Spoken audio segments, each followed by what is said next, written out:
in the absence of specific ways to identify who's going to respond differentially,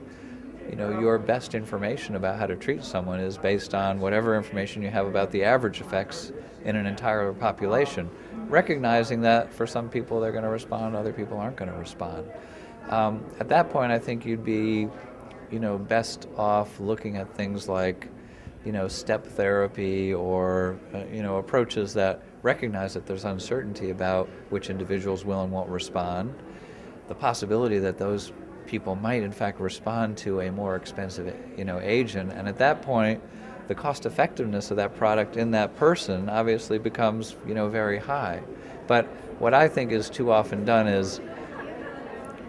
the arguments are made that because we know there's heterogeneity of treatment effects, we should not put any restrictions at all on expensive versus cheaper medications. And I just think